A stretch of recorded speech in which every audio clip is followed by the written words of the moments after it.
जय हिंद दोस्तों, सैनिक समाचारों में आपका हार्दिक स्वागत है। आखिर आज है कैबिनेट बैठिंग, बड़ा दिन। क्या डीए के ऊपर घोषणा होगी, क्या कह रहे हैं रिपोर्टर्स और क्या है रिपोर्ट, और बड़ी बात। और दोस्तों एक का संसद सत्र लगाया जा रहा है 16 से 18 अप्रैल को, और वहां पर बड़ा बदलाव हो रहा है। यानी नेताओं की स्ट्रेंथ बढ़ेगी। 543 से 850 संसद होंगे।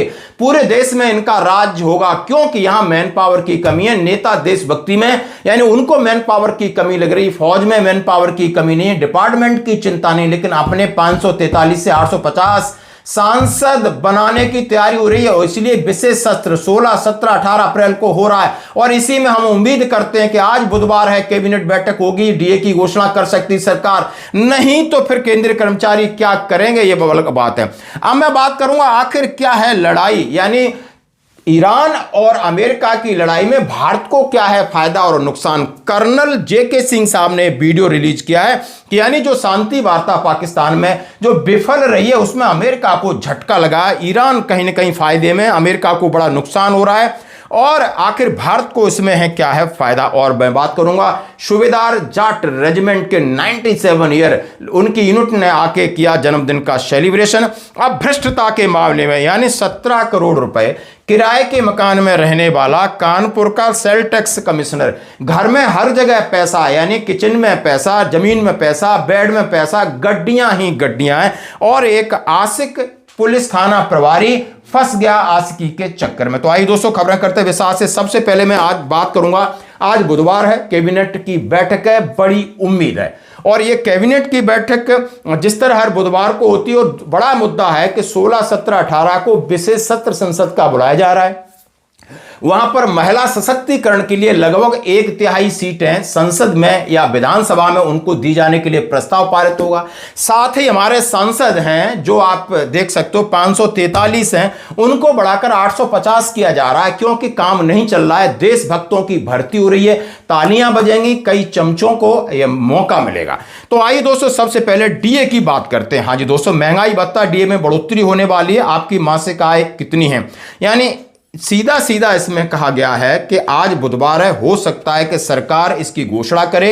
और वहां पर यह कहा गया क्या डीए फ्रीज का कोई खतरा नहीं है, एक प्रोसेस है, चुनाव चल रहा है, 8वीं वेतन आयोग की प्रक्रिया चल रही है, इसलिए यह संभावना बनती है कि सरकार अप्रैल महीने में डीए की घोषणा करेगी। और उसमें कहा जा रहा है कि सरकार शायद इस डीए को फ्रीज कर सकती, लेकिन ऐसा नहीं होगा। यानी एक आर्थिक विशेषज्ञ हैं सेठी जी, उन्होंने कहा इस बात की संभावना नहीं दिखती है। महत्वपूर्ण बात है कि नीति में बदलाव या रोकने के कोई संकेत है नहीं।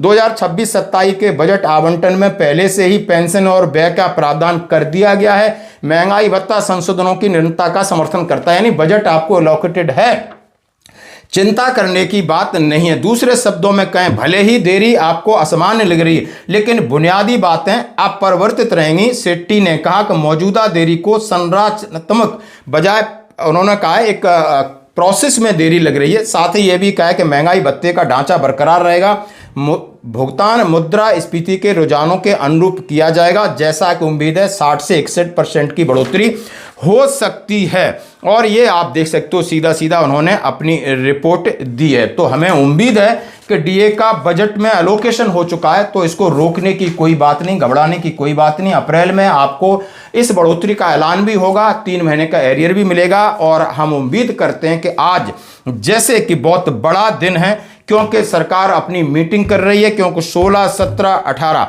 यानी तारीख को विशेष संसद सत्र है।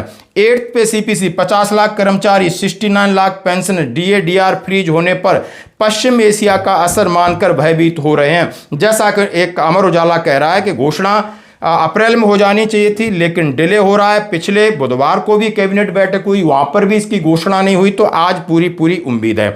साथ ही उन्होंने कहा है संसद सत्र समानता, यानी महिलाओं को पूर्ण अधिकार देने के लिए महिला आरक्षण बिल पर मोहर लगाएंगे, नया कानून बनेगा, साथ ही सांसदों की बढ़ोतरी होगी, जैसा कि आप ये खबर देख सकते हो। अब मैं बात करूंगा, एक कर्नल जेके सिंह साहब हैं, आप देख सकते हो, बड़े अच्छे डेकोरेटेड हैं। उन्होंने क्या बात कही है, और बात कही है, जैसा कि आप सभी को मालूम होगा कि शांति वार्ता पूरी तरह से फेल हो चुका है अमेरिका और ईरान का, और उल्टा फायदा हो चुका है ईरान को। 3,70,000 करोड़ का पूरा नुकसान हुआ है 1 महीने की लड़ाई में यूएस के द्वारा, जबकि अब ईरान को हॉर्मुज के ऊपर में वहां से जो भी शिप जाएगा उस पर वो टैक्स लेगी, उस पर वो टोल लगाएगी, जिससे उन्हें एक ही साल में 6 लाख करोड़ रुपए का फायदा होगा। पाकिस्तान ने भी 20 ऐसे शिप को पास कराने की परमिशन ली थी, लेकिन उसके पास 10 ही शिप थे और वो अन्य देशों से रिक्वेस्ट करने लगा कि पाकिस्तान का झंडा लगाओ और यहां से अपने शिप को ले जाओ और हमें कुछ कमीशन दे दो। वहीं भारत ने इसका 2 फायदा उठाया। सबसे पहले अपना कच्चा तेल का जो भी सप्लाई था उसको पूरा किया और सस्ते दाम पर, क्योंकि अगले 10 दिन के लिए यूएस ने कोई भी टैरिफ नहीं लगाया, तो सस्ते दाम पर हमारे लिए तेल ले लिया। गर्व से कहें कि हम भारतीय हैं, हम आपदा में भी अवसर ढूंढ ही लेते हैं। शांति वार्ता जो कि पाकिस्तान मीडिएटर था, ईरान और अमेरिका के बीच हो रही थी आप, और उस वार्ता वो विफल होती है। वहाँ पर हॉर्मुज के ऊपर यानी सबको नजर है, वहाँ अमेरिका को काफ़ी झटका लगा, ईरान को फायदा हुआ है और पाकिस्तान भी कहीं ना कहीं इसका श्रेय ले रहा। लेकिन भारत में कच्चा तेल सस्ते दाम, यानी इस तरीके के उन्होंने कहा है, हम गर्व से कह सकते हैं कि हम भारतीय आपदा में भी अवसर ढूंढ लेते हैं। तो भारत को इसमें डबल फायदा हुआ है और ये सरकार का पक्ष रख रहे हैं और मैं सैल्यूट करता हूं, कम से कम आपने इतनी बड़ी जानकारी इस प्लेटफॉर्म पे आके दी। धन्यवाद दोस्तों। अब मैं बात करूंगा सूबेदार जाट रेजिमेंट 97 साल के सूबेदार साहब, वहां पर यूनिट ने आके इनका बर्थडे सेलिब्रेट किया और एक बड़ी शख्सियत है। 62 का बार हो, 65 का बार हो, 71 का बार हो, इतनी लड़ाइयां लड़ने के बाद 97 उम्र पर भी दिग्गज के चेहरे की आप चमक देख सकते हो। सूबेदार हरनारायण चौधरी जो कि जाट रेजिमेंट के सबसे बुजुर्ग वेटरन्स हैं, उनके 97वें जन्मदिन की उपलक्ष्य में इकट्ठे हुए हैं। हमारे वेटरन्स हमारी सेना की शान हैं और आने वाली पीढ़ियों के मार्गदर्शक और प्रेरणा का स्रोत हैं। मैं colonel of the Jat regiment और समस्त जाट परिवार की तरफ से सूबेदार हरनारायण चौधरी साहब को उनके 97वें जन्मदिन की हार्दिक शुभकामनाएं और बधाई देता हूं। साल का जन्म 9 अप्रैल 1929 को गांव आलका में हुआ था, जालका में हुआ था। सन 1948 में साहब ने जाट रेजिमेंट सेंटर में भर्ती होकर देश सेवा की शुरुआत की और उसी वर्ष 5वीं जाट बटालियन के साथ राजौरी सेक्टर में पहुंचकर भारत पाक विभाजन के समय युद्ध में हिस्सा लिया। इसके पश्चात सन 1963 में आपकी पोस्टिंग 14 जाट बटालियन में हुई। सन 1965 के युद्ध के दौरान ऑपरेशन ब्रिटेन के अंतर्गत आपने अद्भुत वीरता का परिचय दिया। इसके बाद सन 1971 में जब आप मिजोरम में तैनात थे, उस समय 3 दिसंबर से 16 दिसंबर 1971 तक ऑपरेशन कैक्टस लिली के अंतर्गत साहब ने बांग्लादेश युद्ध में भी वीरता से भाग लिया। इन ऐतिहासिक सफलताओं के कारण आपकी बटालियन को कोमिला का गौरवपूर्ण उपनाम प्राप्त हुआ।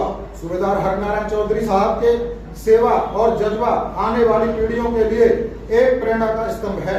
सन 1976 में आप सैन्य सेवा से सेवानिवृत्त हुए, लेकिन आपका जज्बा, अनुशासन और देशभक्ति आज भी हम सभी के दिलों में जीवित है। आज आपके 97वें जन्मदिन के इस अवसर पर हम आपके साथ सभी भूतपूर्व सैनिकों द्वारा दी हुई सेवाओं, त्याग और बलिदान को नमन करते हैं।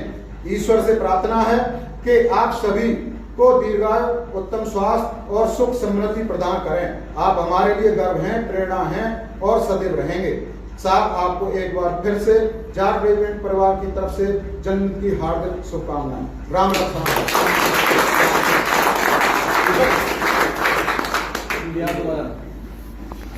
तो अब मैं बात करूंगा, हाँ जी दोस्तों, अब ये देखिए कानपुर सेल टैक्स कमिश्नर हैं और केशव लाल जी हैं, किराए के मकान में रहते हैं, लेकिन नोट हर जगह हैं। कहीं घर में ऐसी जगह नहीं है, यानी 4 कमरों में जहां नोट न हो, गद्दों में नोट, हर जगह 500 की गड्डियां, यानी कुबेर। 17 करोड़ नगदी घर में मिली है। आप देख सकते हो कि इस तरीके के अधिकारी, इनको कोई डीए चाहिए, कोई पे कमीशन चाहिए, इनके पास तो इतना पैसा है कि इनके पास पैसा को छिपाने की जगह कम पड़ गई है, लेकिन पैसा कम नहीं होता। जरा इनकी तस्वीर देखिए, कानपुर के हैं, ये भी बड़े देशभक्त रहे होंगे, कई इन्हें प्राइज मिली होगी, कई इन्होंने बहुत बड़ी बड़ी बातें करते होंगे, इन्होंने जनता के लिए, समाज के लिए बड़ा बड़ा काम किया, लेकिन इनको देखो इस नमूने को कि इसके घर में क्या निकला। अब आइए मैं ग्वालियर की एक खबर से आपसे रूबरू कराता हूं। यहां पर एक पुलिस अधिकारी हैं रूपेश शर्मा जी, थाना प्रभारी, 3 स्टार हैं और बीबी है, 2 बच्चे हैं, लेकिन जहां पोस्टेड हैं वहां पर उन्होंने एक औरत से इनके संबंध बनते हैं, वो विधवा थी, उसको ऑलरेडी एक बच्चा था, लेकिन उसके साथ अवैध संबंध में ये फंस गए हैं, अब छिपते घूम रहे हैं। उन्होंने दावा किया है कि वो गर्भवती है और इनका बच्चा है। अब इनको पुलिस ने इनको सस्पेंड किया है, मारे मारे घूम रहे हैं आस्की के चक्कर में। तो ये है, इनके पास पैसा होता है, रुतबा होता है, और इसका दुरुपयोग कैसे करते हैं, कहां फंसते हैं, बस हमें ये देखना है कि ऐसे रुतबा और ऐसे पैसे से हमें दूर रहना है, ऐसे लालच से दूर रहना है। आज की खबरों में इतना ही, बने रहिए हमारे साथ, धन्यवाद।